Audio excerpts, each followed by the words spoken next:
Assalamualaikum warahmatullahi wabarakatuh. Alhamdulillahirabbil alamin wa bihi nasta'inu ala umuri dunya waddin. Wassalatu wassalamu ala rasulil amin nabiyina Muhammadin wa ala alihi wa ashabihi wa man tabi'ahum bi ihsanin ila yaumiddin, amma ba'd. Kaum muslimin wal muslimat, para jamaah Masjid Ibrahim yang semoga senantiasa dirahmati Allah. Alhamdulillah, puji dan syukur kita panjatkan kehadirat Allah Subhanahu wa taala di kesempatan yang berbahagia ini. Allah Subhanahu wa taala kembali mempertemukan kita di tempat ini, di dalam majelis ilmu yang insyaallah dirahmati dan dimuliakan oleh Allah Subhanahu wa taala. InsyaAllah pada kesempatan ini kita akan kembali melanjutkan kajian kita dari kitab Mukhtasar At-Tadhkirah fi Ahwalil Mauta wa Umuril Akhirah yang ditulis oleh Al-Imam Al-Qurtubi rahimahullahu ta'ala. Dan pembahasan kita masih pada bab yang ke-12, bab Su'ul Khatimah, dan perbuatan itu dinilai dengan penutupnya. Sekarang kita masuk ke halaman yang ke-64, ya. Di mana di halaman yang ke-64 pada bagian atas dibawakan oleh Al-Imam Al-Qurtubi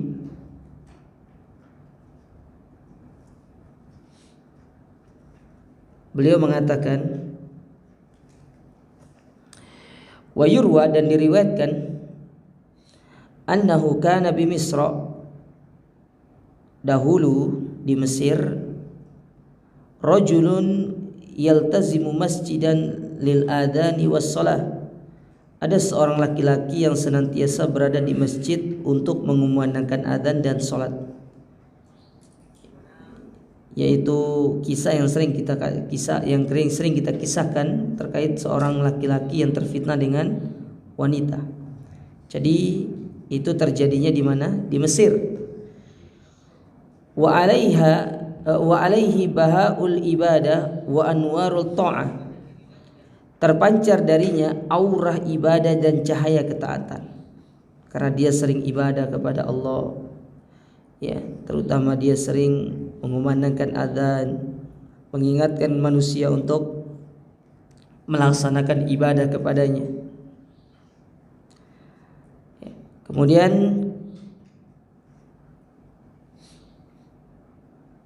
disebutkan di sini, maka pada suatu hari dia pun naik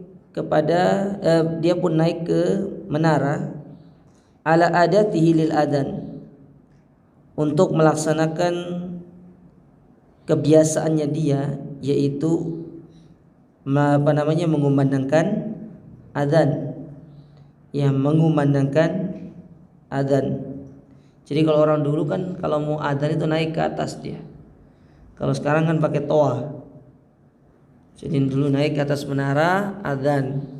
Ya pokoknya harus naik ke tempat yang tinggi supaya suaranya itu terdengar. Ya, itu fungsi menara dulu. Nah kalau sekarang menaranya diganti pakai, kita taruh apa? Toa, speaker di atasnya itu, biar suaranya menggelegar, bagus. Bila perlu banyak-banyak nggak apa-apa, gitu kan. Ya.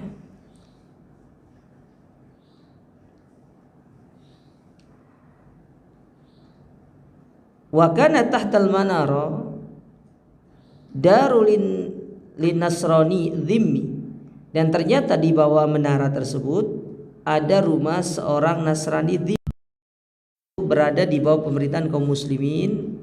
Dia mendapatkan hak-haknya dia sebagai warga negara karena dia membayar jizyah, membayar uang keamanan, jizyah. Ya, kan kafir itu kan sebagaimana kata para ulama ada namanya kafir muahad, kafir yang melakukan perjanjian dengan pemerintah kaum muslimin. Dia melakukan perjanjian damai untuk saling membantu. Ini namanya kafir mu'ahad, untuk tidak melakukan peperangan dan memilih melakukan gencatan senjata. Ada yang kedua namanya kafir harbi, kafir yang menunjukkan dia itu memerangi kaum muslimin, dan inilah kafir yang boleh untuk diperangi.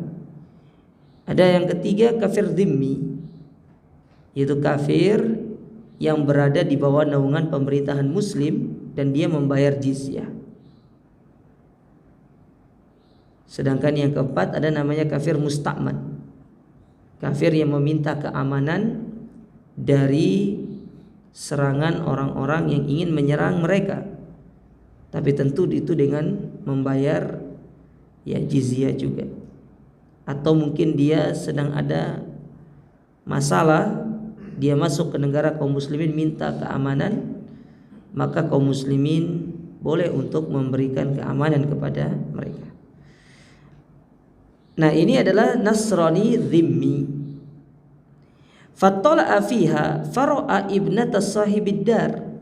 Maka ketika laki-laki ini naik ke atas menara, lalu dia melihat ke rumah tersebut, ternyata dia melihat anak perempuan dari pemilik rumah. Anak perempuan dari pemilik rumah tersebut. Faftatana biha wa tarkal adhan.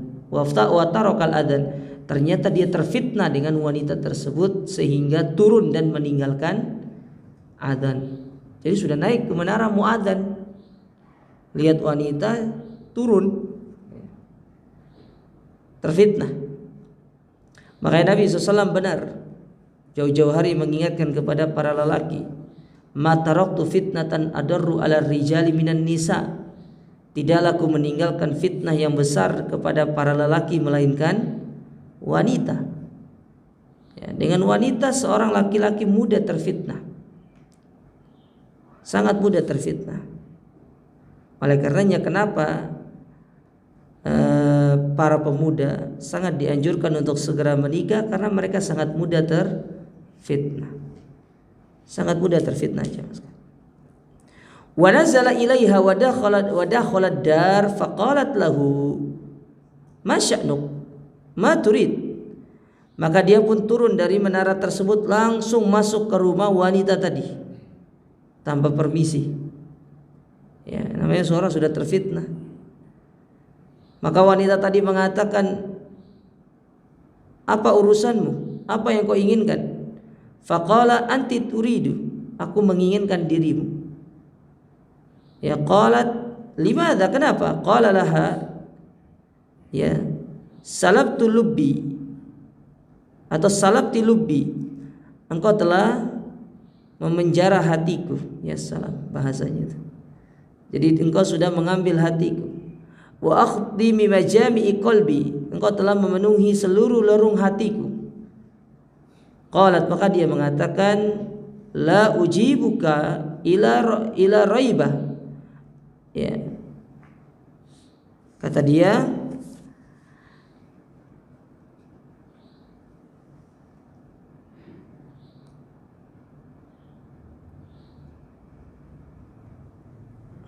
dia,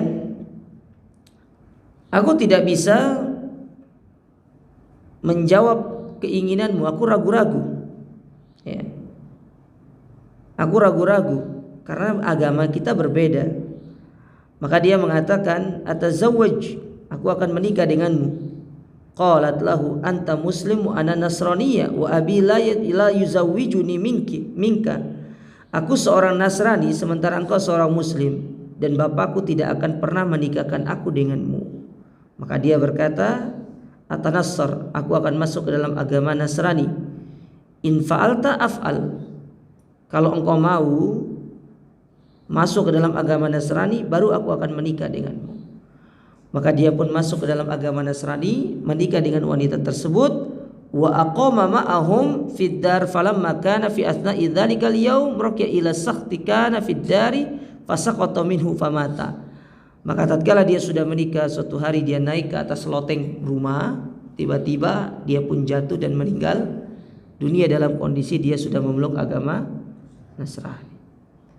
Kita tidak ngerti bagaimana kehidupan kita jemaah sekalian. Bayangkan dia terfitnah dengan seorang wanita. Dia seorang yang ahli taat, ibadah kepada Allah. Bahkan seorang muadzin.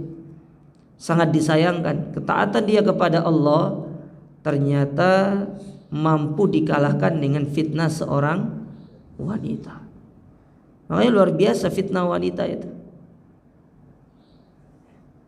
Oleh karenanya Nabi SAW banyak dalam hadis-hadis mengingatkan kepada para wanita, mengingatkan kepada mereka supaya jangan sampai menjadi sumber fitnah.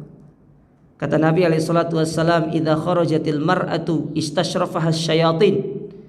Apabila seorang wanita keluar dari rumahnya, maka syaitan akan menghiasi mereka. Kalaupun mereka harus keluar rumah, mereka punya syarat. Contoh misalkan Nabi mengatakan kalau berjalan, ya berjalannya itu di belakang para lelaki. Kalau mereka berjalan di tengah keramaian, mereka harus berjalan dengan begitu cepat. Ya. Kemudian kalau mereka berjalan, mereka itu harus mengambil yang paling pinggir. Ya, tapi juga jangan sampai masuk selokan gitu kan. Ya. Upayakan paling pinggir. Tidak seperti wanita-wanita sekarang, para muslimah sekarang. Ya subhanallah. Kita dapati justru mereka itu mencari-cari, mereka berjalan di tengah-tengah para lelaki sambil menggoda, sambil menebarkan pesona, sehingga menyebabkan para lelaki terfitnah. Nanti kalau terjadi apa-apa kepada mereka, yang disalahkan itu adalah para lelaki. Benar, lelakinya salah, tapi wanita juga salah. Kapan hari itu di grup komplek itu ada WA masuk, himbauan kepada para ibu-ibu yang berolahraga, upayakan menggunakan pakaian yang longgar, karena ada beberapa oknum laki-laki yang berada di pojokan, katanya di pojokan jalan itu sering melihat ibu-ibu yang berjilbab yang sedang olahraga karena menggunakan pakaian yang sangat ketat, sambil mereka senyum-senyum. Dan mereka merasa risih ibu-ibunya ketika melewati jalan itu. Subhanallah jemaah. Di satu sisi wanita itu dilarang menjadi sumber fitnah, di satu sisi Islam itu melarang seorang laki-laki tergoda dengan wanita. Sehingga itulah hikmah kenapa kita disuruh untuk ghaddul basar, menundukkan pandangan. Kata Allah Ta'ala, kullil mu'minin an yaghuddu min absarihim wa yahfaduna furujahum. Katakanlah kepada orang-orang yang beriman untuk menundukkan pandangan dan menjaga kemaluan. Karena dari pandangan itulah akan terjatuh ke dalam perzinahan. Ya. Akan terjatuh ke dalam perzinahan. Dan ini yang paling banyak terjadi. Fa na'udzubillah summa na'udzubillah min su'il aqibah wa su'il khatimah. Maka kata Syekh, kita berlindung kepada Allah dari akibat yang buruk dan akhir dari kehidupan yang buruk. Nah, ini salah satu kisah yang sangat terkenal yang dibawakan oleh para ulama, betapa seorang yang dahulunya mendiami masjid, suka adzan, mengimami salat, dia rajin taat beribadah kepada Allah Ta'ala, namun kita tidak mengerti akhir kehidupannya. Ternyata justru dia meninggal dalam kondisi su'ul khotimah. Oke lah, masih mendingan dia tuh masih muslim, meninggal dalam kondisi melakukan dosa. Nah ini kalau sudah murtad, ya, itu bukan oke lagi kalau ini. Ya. Ini sudah bukan nyungsep lagi kalau ini. Ya. Ibarat nabrak itu bukan nyerempet, penyok sudah itu. Kalau direstorasi ulang nggak bisa sudah. Kalau muslim melakukan maksiat, meninggal dalam kondisi maksiat, mereka masih diharapkan diampuni sama Allah Subhanahu wa Ta'ala.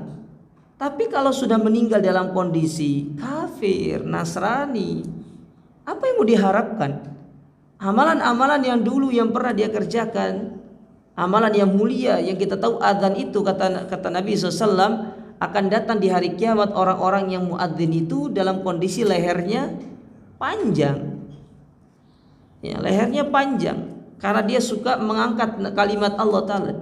Dan ini bukan satu celaan, tapi salah satu bentuk Allah memuliakan mereka di hari kiamat, supaya mereka itu tampil beda, ya, tampil beda. Jadi orang itu akan datang dengan kebiasaan-kebiasaan ataupun keutamaan-keutamaan mereka yang berbeda-beda, untuk mereka itu ditampilkan beda oleh Allah Ta'ala. Harusnya dia mendapatkan keutamaan itu, muadzin. Dia mendapatkan keutamaan itu, dia mengingatkan manusia dari ibadah kepada Allah. Tapi semua itu dia tinggalkan hanya lantaran karena seorang wanita. Makanya Nabi SAW ketika mengingatkan para sahabat terkait masalah hijrah itu ibadah yang luar biasa, jemaah. Bukan ibadah yang sepele. Kata Nabi SAW, innamal a'malu binniyat wa innamal likulli imri'in ma nawa. Lalu beliau berikan contoh, faman kanat hijratuhu ilallahi wa rasul fa hijratuhu ilallahi wa rasul. Orang yang berhijrah karena Allah dan Rasulnya, dia dapat pahala. Wa man kanat hijratuhu lidunya yusibuha aw imra'atin yankihuha fa hijratuhu ila ma hajara ilai. Tapi barang siapa yang berhijrah dari Mekah ke Madinah dengan niatan untuk mendapatkan dunia nanti di sana, kemudian ingin menikah dengan wanita-wanita Ansar, maka ketahuilah Allah berikan sesuai dengan niatnya, tapi pahala hijrah itu mereka tidak dapatkan. Subhanallah. Nah, inilah bentuk keadilan Allah Ta'ala, jamaah. Allah itu adil. Ya, Allah itu adil. Banyak orang yang mengatakan Allah tidak adil. Allah justru adil. Allah adil kepada orang-orang yang niatnya bukan karena dia, dan Allah adil kepada orang-orang yang benar-benar beribadah karena Allah. Ya. Allah itu adil. Seperti Allah adil kepada orang mukmin dan orang kafir. Ketika orang mukmin dan orang kafir sama-sama melakukan kebaikan, bagaimana bentuk keadilan Allah? Sama-sama dibalas di dunia dua-duanya. Tapi bedanya di akhirat, yang mukmin dapat pahala karena dia beriman, sementara orang kafir dia tidak dapat pahala karena kekufurannya. Ini keadilan Allah Ta'ala, ya, keadilan Allah Subhanahu wa Ta'ala. Kemudian disebutkan lagi di sini, diriwayatkan bahwa seorang laki-laki sangat tergantung kepada seorang dan mencintainya. Orang yang dicintai menghalanginya dan berusaha keras untuk menghindarinya, maka pikiran laki-laki itu tergoncang sehingga ia jatuh sakit. Orang yang menjadi penengah masih mengusahakan kebaikan bagi keduanya, sehingga ia menjanjikan bahwa orang yang dicintai akan menjenguknya. Ketika ia diberitahu akan hal itu, ia amat sangat senang, sehingga sebagian sakitnya lenyap seketika. Ketika orang yang hendak berkunjung berada di tengah jalan, ia kembali seraya berkata, demi Allah, aku tidak akan masuk ke dalam pintu-pintu keraguan, dan aku tidak akan mendatangi tempat yang berpotensi menimbulkan berbagai tuduhan. Ketika hal itu sampai kepada orang yang sakit, maka lunglailah tangannya dan ia kembali kepada kondisi yang amat parah seperti semula. Lalu terlihat tanda-tanda kematian pada dirinya. Ya. Nah, oleh karenanya kita itu, terutama ini para pemuda, ya, ini sebenarnya nasihat kepada pemuda kalau yang ini. Kita boleh jatuh cinta sama seorang wanita, tapi jangan sampai berlebihan sehingga keluar sebuah ungkapan dari sebagian pemuda itu, bilang sama ibunya, nanti sama bapaknya, Pak, Bu, aku tidak mau nikah kalau enggak sama dia. Aku tidak bisa hidup tanpanya. Ini syirik sama Allah Ta'ala. Syirik sama Allah. Ya, gimana kok bisa kita tidak bisa hidup tanpa dia gitu kan? Sementara selama ini kita hidup tanpa kita mengenal dirinya sebelumnya. Kok tiba-tiba setelah kita mengenal wanita tersebut, kita mengatakan aku tidak bisa hidup tanpanya. Ya. Maka kita katakan hal tersebut merupakan perkara yang perlu untuk dijauhi, karena ini merupakan perkara yang tidak baik. Baik. Kemudian kita ke halaman yang ke-65. Disebutkan di sini Pengarang kitab At-Tadhkirah yaitu Al-Imam Al-Qurtubi, beliau berkata, Imam Al-Bukhari meriwayatkan dari Salim, dari Abdullah, ia berkata, hal yang banyak membuat Nabi bersumpah adalah ya muqallibal qulub, tidak, demi yang membolak-balikan hati manusia. Maknanya adalah perubahan hati lebih cepat daripada hembusan angin pada pergantian dalam menolak dan menerima, kemauan dan keterpaksaan, serta berbagai sifat yang lainnya. Jadi Nabi SAW itu adalah orang yang suka membaca doa ini, meminta kepada Allah supaya beliau itu tidak dibolak-balikan hatinya oleh Allah Ta'ala. Sebagaimana yang Allah firmankan dalam surat Al-Anfal pada ayat yang ke-24, wa'alamu annallaha yahulu bainal mar'i wa qalbi, dan ketahuilah bahwa sesungguhnya Allah membatasi antara manusia dan hatinya. Apa maksudnya dari ayat ini? Berkata Mujahid, maknanya adalah Allah membatasi antara seorang hamba dan akalnya sehingga ia tidak mengetahui apa yang ia perbuat. Ya. Tidak mengetahui apa yang dia perbuat. Terkadang ya logikanya itu lebih menguasai dia daripada dia menggunakan hati nuraninya. Padahal ada perkara-perkara yang kita itu tidak bisa menggunakan akal, tapi yang berperan di situ adalah masalah iman. Ada perkara-perkara yang kita itu tidak boleh menggunakan logika, karena memang nggak nyampe logikanya, mau gimana terus. Kayak seperti seorang memikirkan tentang Allah Ta'ala, tidak bisa akal itu nyampe untuk memikirkan Allah itu, karena memang akal kita tidak didesain oleh Allah Ta'ala untuk memikirkan tentang Allah. Yang kita disuruh itu adalah beriman kepada Allah, hati kita tunduk dan patuh kepada perintah-perintah Allah Subhanahu wa Ta'ala, ya. Dan akal itu tunduk di bawah wahyu. Sekali lagi kita katakan, akal manusia itu tidak didesain untuk memikirkan tentang Allah, memikirkan tentang zatnya Allah, tapi yang diperintahkan dari akal itu tunduk kepada wahyu serta memikirkan kebesaran-kebesaran Allah, bukan memikirkan tentang Allah. Ya. Bedakan memikirkan kebesaran dengan memikirkan tentang Allah, itu tidak sama, jemaah. Kalau memikirkan kebesaran Allah itu kita melihat makhluk-makhluknya, kita melihat ciptaannya. Tapi kalau memikirkan tentang Allah, ya yang seperti orang-orang yang memalingkan sifat Allah, yang ketika Allah mengatakan bahwasanya dua tangan Allah itu kanan, mereka mikir keras, gimana maksudnya dua tangan Allah itu kanan. Kemudian Allah mengatakan bahwasanya Allah itu punya betis, Allah punya wajah. Mereka memikirkan hal itu, gimana maksudnya Allah punya betis, Allah punya wajah. Nah, kita tidak disuruh untuk memikirkan tentang itu, tentang tentang sifat Allah, tentang zat Allah. Allah bersemayam di atas arasy, gimana maksudnya bersemayam itu? Nggak perlu dipikir. Memang akalnya nggak nyampe ke sana. Jadi akal itu disuruh berpikir pada perkara-perkara yang nyampe aja. Kalau perkara yang tidak nyampe nggak disuruh kita, tapi disuruh untuk beriman. Seperti Imam Malik ketika ditanya bagaimana bentuk istiwa, kata Imam Malik, istiwa itu jelas, maknanya jelas, tapi bentuknya istiwanya Allah seperti apa itu yang tidak ada kabar dari Allah dan Rasulnya. Tapi mengimani Allah itu istiwa, itu merupakan perkara yang wajib.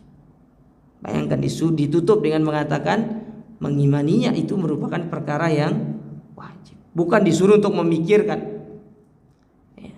Contoh saja dalam urusan yang ada di dunia ini, karena akal kita nggak nyampe. Ruh itu kayak gimana sih bentuknya? Ruh manusia itu, apakah ruh itu wujudnya seperti tubuh, mengikuti bentuk tubuh? Kan kita tidak pernah ketemu sama ruh itu. Ketika ruh itu dicabut, okelah mereka yang meninggal itu melihat ruhnya, tapi setelah itu mereka ceritakan nggak, ruh saya seperti ini, seperti ini. Ya. Kalau ada orang yang mengatakan, oh saya barusan dicabut ruh saya, misalnya dicabut ruhnya meninggal ya, Tiba-tiba dia bangun, ruhnya begini, makanya dia pasti dusta itu. Berarti tidak mati dia. Gimana dia bisa melihat ruhnya sementara ruh itu baru bisa dilihat ketika dicabut. Dan ketika dicabut ruhnya itu dia tidak bisa ngapa-ngapain lagi, sudah meninggal. Ya. Sehingga dari situ khilaf para ulama. Apakah orang-orang yang diadab di dalam kubur itu yang diadab itu fisiknya ataukah ruhnya atau dua-duanya? Nah, itu dia. Yang jadi khilaf dari kalangan para ulama. Apakah yang diadab itu ruhnya, fisiknya ataukah kedua-duanya? Ada yang mengatakan yang diadab itu ruhnya, ada yang mengatakan fisiknya, ada yang mengatakan kedua-duanya. Ya wallahu a'lam dalam masalah ini. Saya lebih condong kepada pendapat yang kedua-duanya diadab. Ya, kedua-duanya diadab oleh Allah Subhanahu wa taala. Ya. Dengan dalil-dalil yang disebutkan oleh para ulama.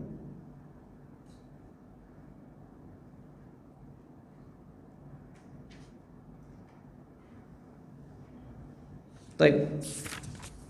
Kemudian Al-Imam At-Tabari memilih bahwa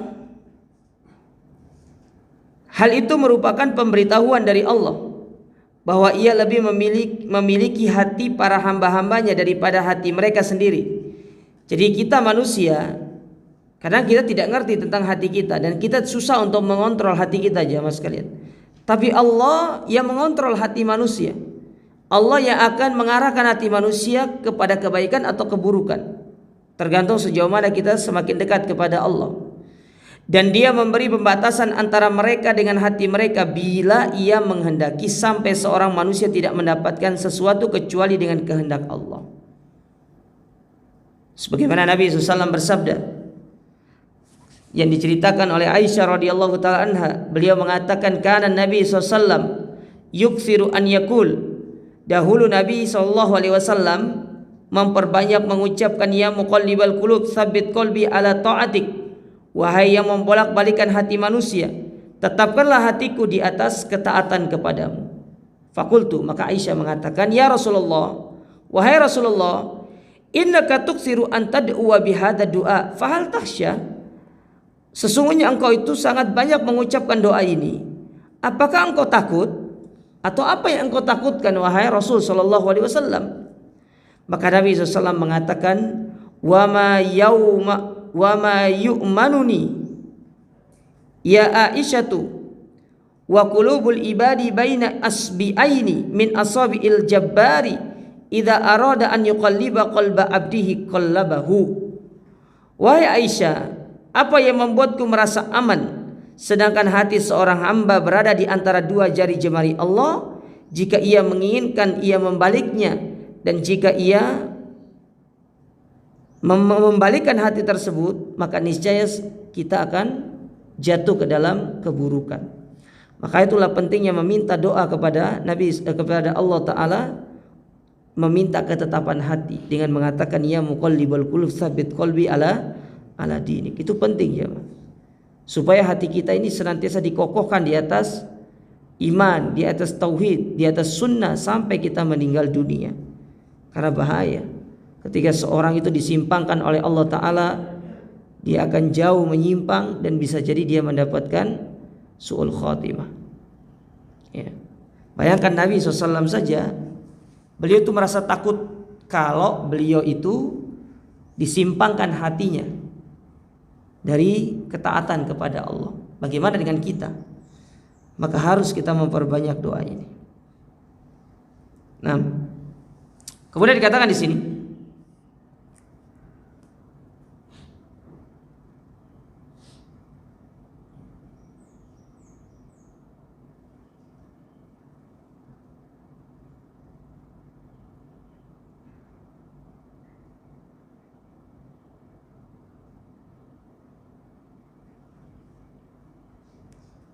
dikatakan di sini,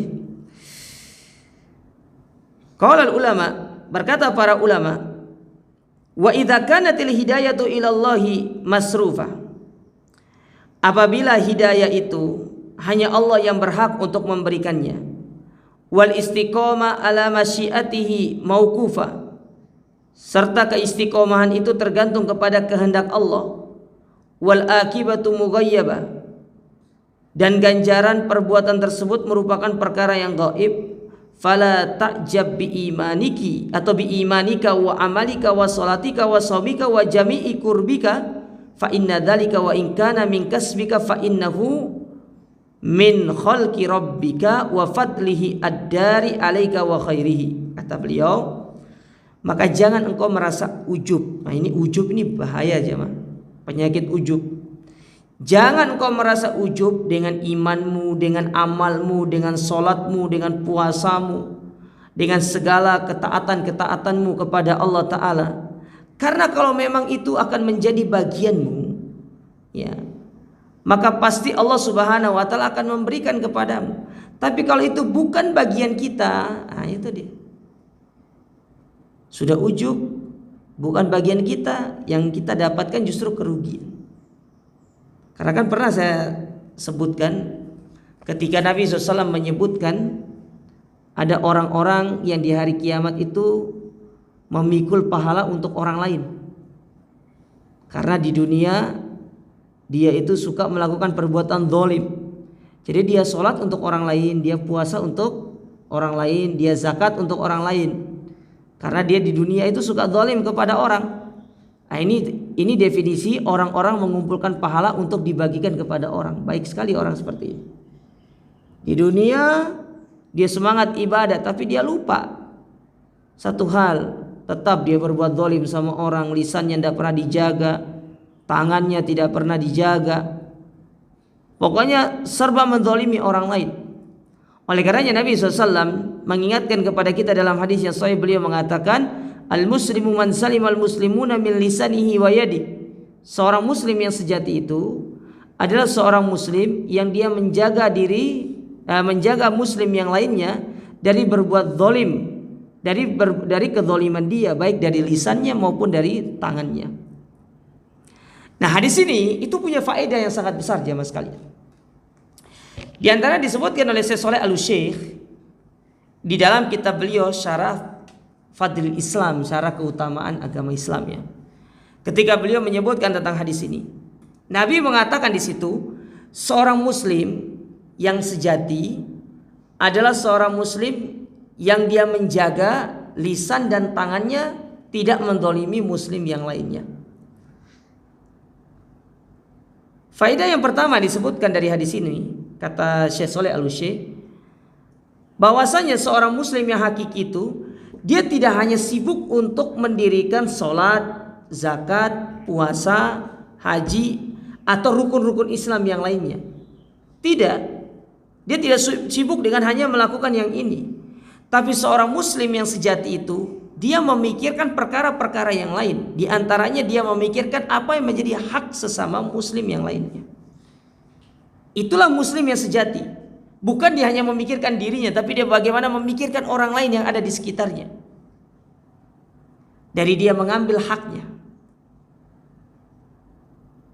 Karena tatkala seorang berbuat zalim, berarti dia sudah mengambil hak saudaranya jamaah sekalian. Saya ulangi, ketika seorang berbuat zalim kepada saudaranya, entah dengan lisannya, dengan tangannya, berarti dia sudah mengambil hak saudaranya. Apa hak saudaranya? Yaitu dia merasa aman.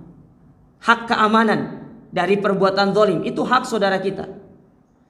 Jadi kita ini punya hak merasa aman dari perbuatan zalim saudara kita. Itu hak kita jemaah. Nah, ketika kita melakukan kezaliman kepada saudara kita, berarti kita sudah merampas haknya dia. Hak keamanan dia, ketentraman dia, kenyamanan dia untuk tidak dizalimi. Makanya mereka punya hak untuk menuntut balas akan haknya itu. Menuntut kepada Allah supaya haknya dikembalikan. Mereka punya hak. Jadi seorang muslim bukan hanya muslim yang sejati itu. Yang pertama kata Syekh Shalih Al-Syekh, bukan hanya fokus dengan dia sholat, bukan puasa, zakat, bukan hanya fokus dengan itu. Tapi dia juga fokus bagaimana menjaga supaya hak-hak orang lain itu tidak diambil, tidak terzalimi oleh dirinya. Nah, kemudian pelajaran yang kedua dari hadis tersebut, kebanyakan hak seorang muslim itu direnggut dengan dua sebab. Yang pertama karena lisan, dan yang kedua karena tangan. Bagaimana bentuk dengan lisan? Yaitu dengan kita menggibah, memfitnah. Itu kita gibah orang, kita fitnah orang. Itu kita sedang mengambil hak saudara kita. Karena kita kembali ke poin yang pertama tadi, hak dia itu hak hak mendapatkan keamanan. Orang digibah, orang difitnah itu tidak aman jemaah sekalian. Tidak nyaman dia. Apalagi kalau tidak pernah melakukannya. Coba bayangkan antum digibah sama orang, antum difitnah sama orang. Ya, antum diomong-omongi sama orang. Tidak nyaman kita, risih. Ya, risih gitu. Mencaci maki. Nah, ini bahaya. Lalu yang kedua dengan tangan. Bagaimana bentuk dengan tangan? Mengambil hak saudara kita dengan tangan kita. Baik itu berupa mengambil hartanya tanpa hak. Ya. Ini yang sering terjadi, mengambil harta saudara tanpa hak. Bukan hanya saudara jauh, tapi saudara kandung kita kadang-kadang sering kita ambil hak mereka. Baik dalam bentuk harta ataupun yang lainnya. Ini kezaliman yang harus dijauhi. Makanya Nabi SAW mengatakan al-muslimu man salimal muslimuna min lisanihi wa yadi. Muslim yang sejati itu bukan hanya dia sibuk untuk memikirkan bagaimana hubungan dia dengan Allah, tapi dia memikirkan bagaimana dia menjaga hak-hak dari orang lain. Nah, makanya ada istilah orang-orang yang mengumpulkan pahala untuk orang lain itu. Di dunia dia capek, lelah kumpulin pahala. Tahu-taunya pahalanya dibagi sama orang. Ya baik banget gitu loh. Kalau bagi uang di dunia masih bisa dicari ya. Tapi kalau bagi pahala di akhirat, gimana mau cari pahala? Ya. Oleh karenanya kata Abdullah ibnu Umar radhiyallahu taalaan, beliau pernah mengatakan barang siapa yang bisa bertemu dengan Allah Ta'ala dalam kondisi punggungnya ringan. Apa maksudnya punggungnya ringan? Tidak membawa beban dosa orang lain. Ya. Kemudian lisannya itu selamat dari dia mencaci maki orang lain. Maka sungguh orang ini akan dimasukkan ke dalam surga oleh Allah Subhanahu wa Ta'ala. Fa subhanallah. Nah, yang Imam Al-Qurtubi mengatakan di sini, mengingatkan kepada kita melalui perkataan para ulama, jangan pernah kita merasa kagum, ujub dengan keimanan, amal ibadah kita, karena semua itu merupakan karunia dari Allah Ta'ala. Ya, itu merupakan karunia dari Allah, dan yang memberikannya kepada kita itu adalah Allah Subhanahu wa Ta'ala. Allah Subhanahu wa Ta'ala yang memberikan semua itu kepada kita. Famahma iftakhorta bidzalik, maka tatkala engkau berbangga dengan semua itu, engkau lupa bahwa engkau bisa beramal itu karena Allah, engkau bisa sholat itu karena Allah, engkau bisa sedekah itu karena Allah, bukan semata-mata karena kemampuan kita. Sekali lagi kita ingatkan jamaah sekalian, kita masuk surga karena rahmat. Di antara bentuk rahmat Allah kepada kita, kita dimudahkan beramal. Jadi mudah beramal itu rahmat dari Allah. Ya. Sekaligus membantah orang-orang yang mereka meninggalkan amal dan berpangku hanya kepada rahmat. Ya. Sekali lagi, rahmat Allah benar, seorang masuk surga karena rahmat Allah. Kita tidak bisa pungkiri, sebagaimana Nabi SAW mengatakan, seorang itu masuk surga bukan karena amalnya, kecuali karena rahmat Allah. Tapi rahmat Allah itu diwujudkan dalam bentuk kita beramal. Kita bisa beramal itu karena rahmat Allah, bukan karena kemampuan kita. Banyak orang secara fisik punya kekuatan, kuat, fisiknya kuat, waktu punya, tapi dia tidak bisa beramal karena dia tidak diberikan rahmat oleh Allah Subhanahu wa Ta'ala. Ada orang secara fisik, mohon maaf, dia mungkin tidak sesempurna kita, kakinya mungkin tidak ada satu, akan tetapi dia bisa melaksanakan ibadah sholat dan sering datang ke masjid meskipun dia hanya berada di atas satu kakinya dan mampu untuk berdiri berjam-jam dengan satu kaki tersebut. Itu semuanya karena rahmat dari Allah Subhanahu wa Ta'ala. bukan karena kekuatan. Ya, makanya kata Syekh Abdul Razak, ini pernah diceritakan oleh Ustaz Firanda. Ini sering diceritakan sama beliau juga di dalam pengajian bahasa Arab itu, dan banyak dipotong-potong oleh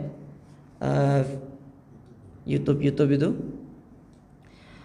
Kata Syekh Abdul Razak, aku punya guru itu dari Indonesia. Aku tidak kenal dia tidak kenal aku, tapi dia guruku, kata dia. Ini kata Syekh Abdul Razak, aku punya guru orang Indonesia. Masalahnya aku tidak kenal dia pun tidak kenal aku. Ya. Bingung. Yang dengar bingung. Pas musim haji, ya. Bukan musim haji. Pas 10 hari terakhir. Jadi beliau ini sholat, di depannya ada orang Indonesia. Tidak punya kaki satu. Pergi umroh di akhir Ramadan. Sholat malam, kan lama sholat malam itu kan kalau di sana, di Masjid Nabawi. Dari awal sampai akhir sholat, aku tidak pernah melihat dia duduk, padahal dia berdiri di atas satu kakinya. Kata beliau, dari sini aku sadar kekuatan sesungguhnya itu bukan kekuatan fisik, tapi kekuatan iman. Kekuatan iman, rahmat dari Allah yang membuat dia bisa berdiri selama itu. Kita punya 2 kaki aja baru berdiri 1 rakaat, itu pun ayatnya itu yang tidak panjang loh ayatnya itu. Surat yang dibaca sama imam tidak panjang. Itu sudah banyak yang pasang kuda-kuda pencak silat itu. Ya, yang sudah mulai pemanasan kakinya kayak orang mau lari itu loh, diputer-puter kakinya gitu. Dulu saya punya mudir Ustadz Fauzi Adhar rahimahullah, dulu punya. Kita punya mudir Ustadz Fauzi Adhar namanya. Rahimahullah, sudah meninggal dunia. Itu mudir pertama Bu Rero itu. Rahimahullah. Ya. Jadi kalau sholat malam, beliau itu di belakang. Jadi apa? Jadi polisi. Jadi kalau ada orang-orang yang keluar atau pura-pura pingin istirahat dulu, kalau sholat itu disuruh diusir. Hehe, sholat. Masih muda kalah sama yang tua, katanya gitu. Jadi yang tua-tua itu di depan, kita yang muda-muda ini di belakang. Jadi dimarah sama beliau, masa tolib kayak gini, katanya gitu. Diusir sama beliau, maju.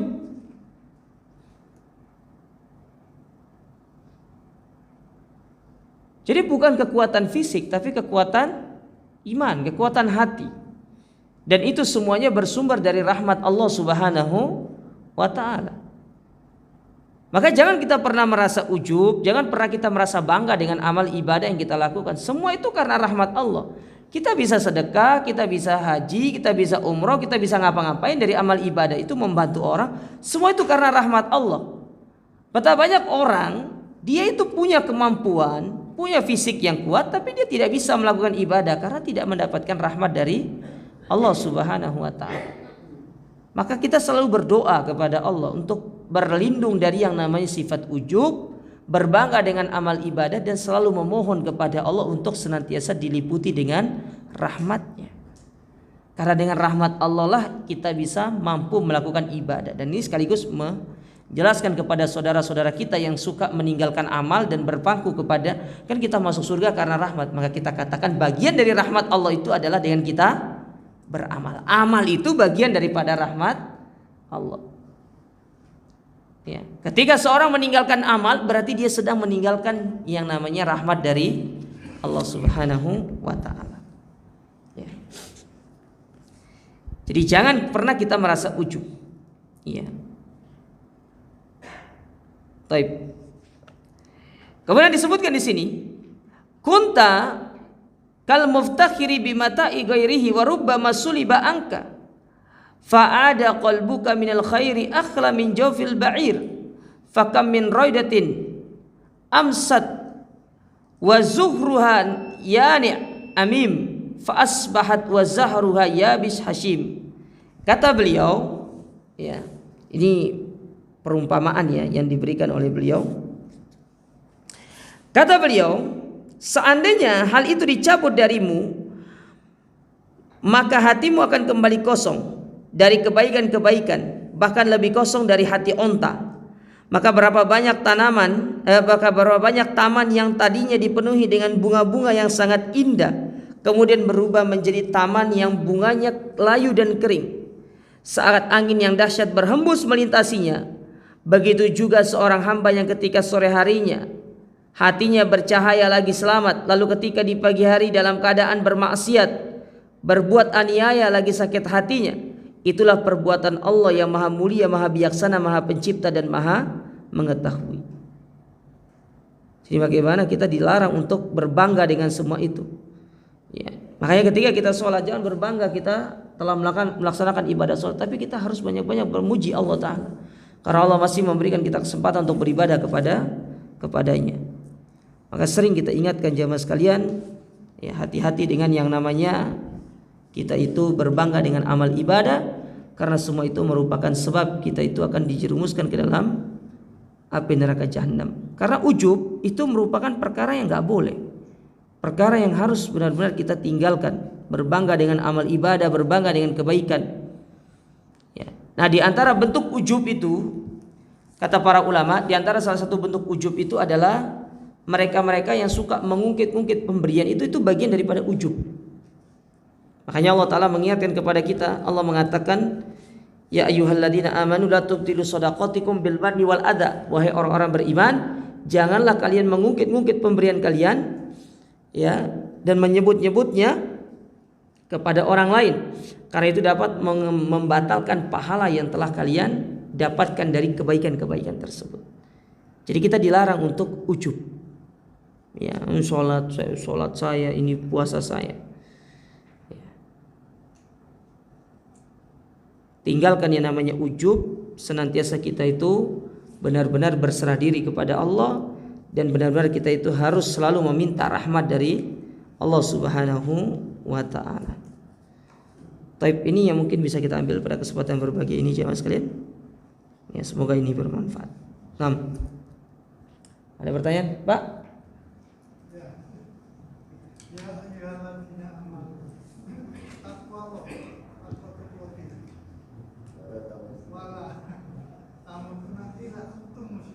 Ya.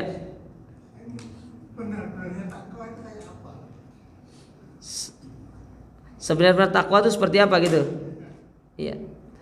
Kalau ditanya sebenarnya takwa itu seperti apa, kita kembali ke pengertian takwa itu jemaah sekalian ya. Takwa itu banyak pengertiannya. Ya. Tapi takwa yang sering, kalau saya ya, yang sering saya sampaikan itu takwa dari pengertian Ali bin Abi Thalib. Karena itu bagus takwanya itu. Ada 4 sifat orang-orang yang bertakwa. Orang yang bertakwa sejati itu ada 4 sifat yang disebutkan oleh Ali.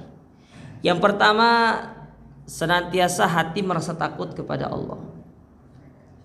Ya, takut kepada Allah dalam kondisi sendiri itu penting. Ya, bukan dalam kondisi rame-rame, tapi sendiri. Karena ujian terberat manusia itu dia takut kepada Allah dikala sendirinya. Tidak ada yang lihat. Tidak ada yang lihat. Kalau ada yang lihat kan dia malu sama manusia. Tapi kalau tidak ada yang lihat dia sendiri, itu akan diuji. Seperti itu ketakwaan dia kepada Allah. Benar gak dia bertakwa sama Allah dalam kondisi sendiri? Ya. Makanya untuk mendapatkan rasa takut kepada Allah itu, salah satu sebabnya adalah dengan senantiasa kita merasa selalu diawasi, atau kalau bahasa agamanya itu adalah muraqabatullah, selalu merasa diawasi oleh Allah. Orang akan meninggalkan perbuatan keburukan karena ada yang mengawasi, kan gitu. Contoh, masuk ke dalam salah satu minimarket misalkan ya, di depannya itu sudah terpampang tertulis area ini diawasi oleh CCTV gitu kan. Lah kita sadar ada yang ngawasi kita, maka tidak mungkin kita akan nyuri di situ. Ya. Kalau ada yang berani nyuri itu namanya nekat namanya. Ya, berarti uji nyali. Keren. Uji nyali. Nah, orang meninggalkan perbuatan buruk karena ada yang mengawasi. Kita kok bisa meninggalkan perbuatan buruk kalau ada CCTV yang ngawasi kita. Tapi kita tidak pernah atau jarang meninggalkan perbuatan maksiat kalau kita sadar bahwasanya Allah itu selalu mengawasi kita. Ya. Nah, itu yang harus ditanamkan dalam diri kita jemaah. Muraqabah, selalu diawasi sama Allah. Kalau sudah diawasi sama Allah, selalu merawasi sama Allah, akan lahir sebuah sikap yang disebut dengan takut kepada Allah. Bukan takut lagi sama manusia, tapi takut sama Allah sudah. Dimanapun berada, yang penting kita sadar Allah mengawasi kita. Mau dimanapun itu akan menghalangi kita dari perbuatan maksiat. Ya, selama ini kita itu baru takut kepada CCTV. Kalau orang beriman, meskipun tidak ada CCTV, dia takut sama Allah Ta'ala. Kayak contoh Yusuf sama Zulaikhon. Emang di zaman dulu ada CCTV? Nggak ada kan? Tidak ada mata yang melihat dia, kecuali berdua toh. Allah sudah katakan kepada dia dalam Al-Quran, dalam surat Yusuf, Yusuf punya hasrat kepada Zulaikha, Zulaikha punya hasrat kepada Yusuf. Kalau bukan karena Allah memberikan sebuah petunjuk kepada dia, kemudian dia menjadi ingat, menjadi takut kepada Allah Ta'ala, niscaya dia pasti akan melakukan perbuatan tersebut dan tidak ada yang tahu tentang masalah itu.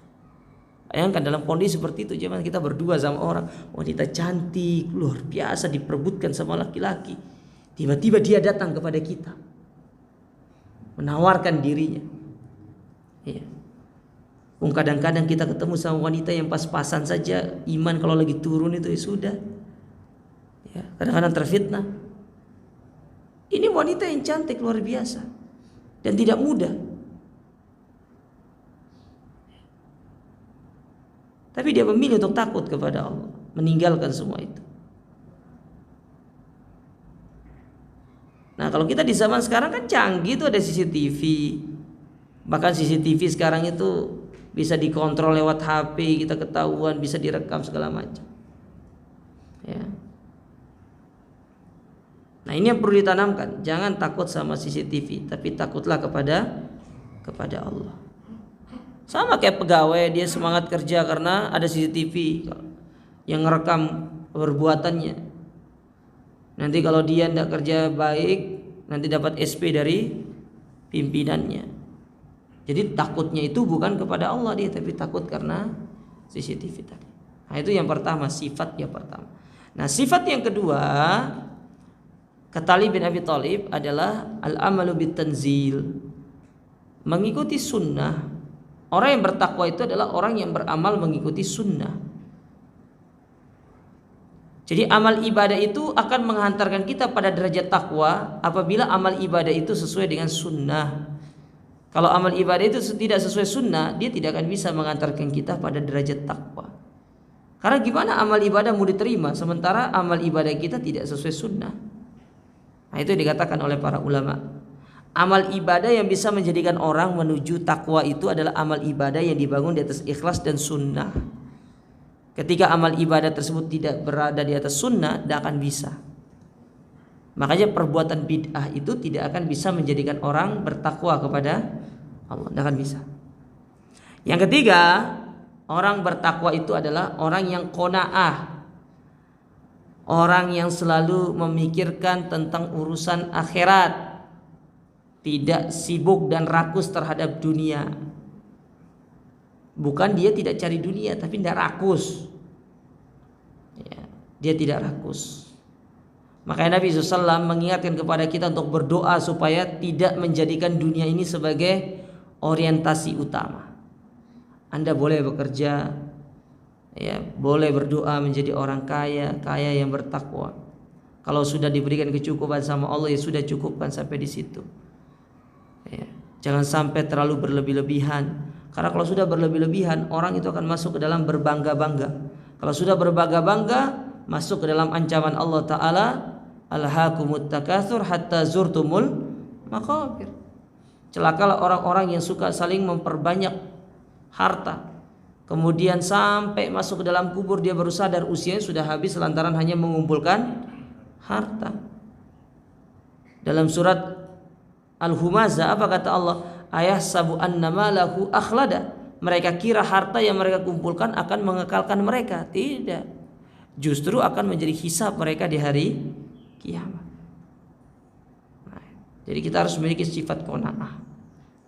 Apapun yang Allah berikan kepada kita dari urusan dunia, itulah yang terbaik. Itulah yang terbaik. Ya. Kalau dalam hadis Nabi SAW kita baca, terutama dalam Sahih Bukhari ya, dalam kitab Ar-Raqaiq, kitab yang berkaitan dengan pelembutan hati, melembutkan hati. Coba nanti baca dalam Sahih Bukhari. Di situ Al-Imam Al-Bukhari beliau membawakan beberapa hadis terkait masalah Allah itu dan Rasulnya menyebutkan dunia itu sebagai zahro. Zahro itu bunga, ya, sebagai bunga. Tapi di satu sisi Allah menyebutkan dunia itu adalah sesuatu yang sangat buruk. Maka kata para ulama, hukum asalnya itu dunia itu sebenarnya baik kalau digunakan untuk kebaikan. Karena Nabi SAW pernah mengatakan la ya'ti khairun illa bil khair.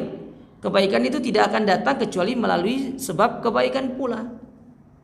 Wa la ya'ti syarrun illa bisyarr. Dan sesungguhnya keburukan itu tidak akan datang kecuali karena sebab keburukan pula.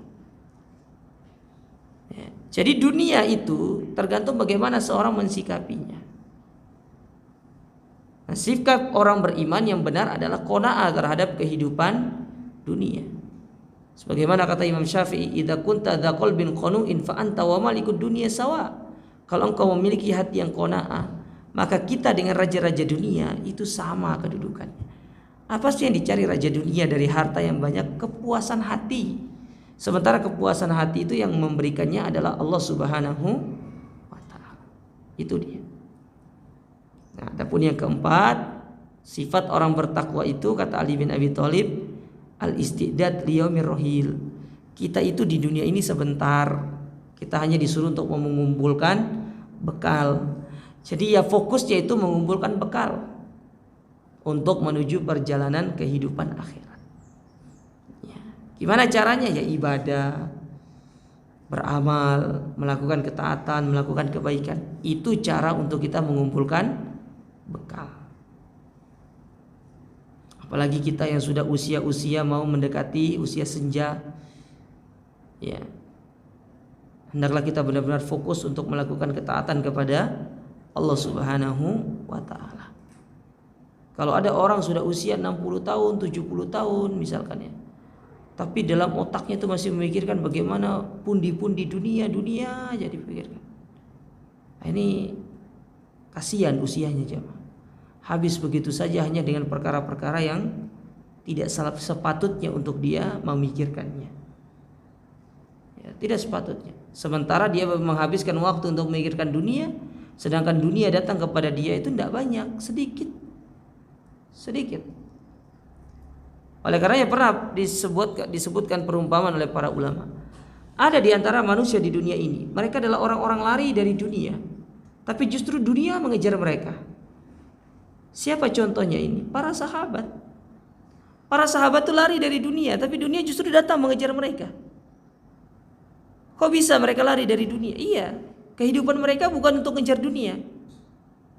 Mereka punya dunia untuk mereka membeli akhirat. Tapi coba lihat, karena sikap mereka yang demikian, mereka justru mendapatkan dunia itu dalam kondisi dikejar-kejar sama dunia. Mereka kaya raya, mereka memiliki harta yang melimpah.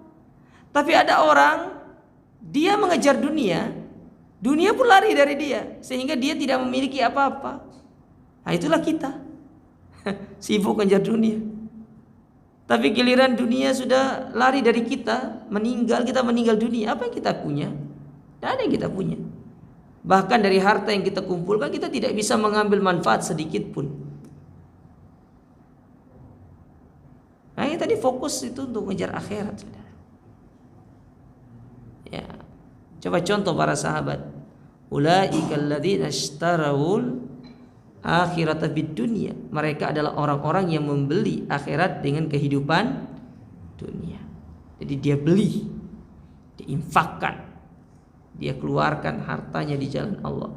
Karena itu sebagai istidad, persiapan dia untuk menghadapi hari kiamat. Ya, jadi 4 sifat ini harus kita miliki supaya kita benar-benar menjadi hamba yang bertakwa, takut sama Allah, mengikuti sunnah, memiliki sifat qanaah. Dan yang keempat adalah kita sibuk untuk memikirkan persiapan kita menghadapi kehidupan akhirat. Kalau kita punya 4 ini jamaah sekalian, insya Allah kita akan menjadi pribadi yang bertakwa kepada Allah Subhanahu wa Ta'ala. Baik, saya rasa ini yang bisa saya sampaikan. Kurang lebihnya kami mohon maaf. Wa jazakumullah khairan atas perhatiannya. Wassalamualaikum warahmatullahi wabarakatuh.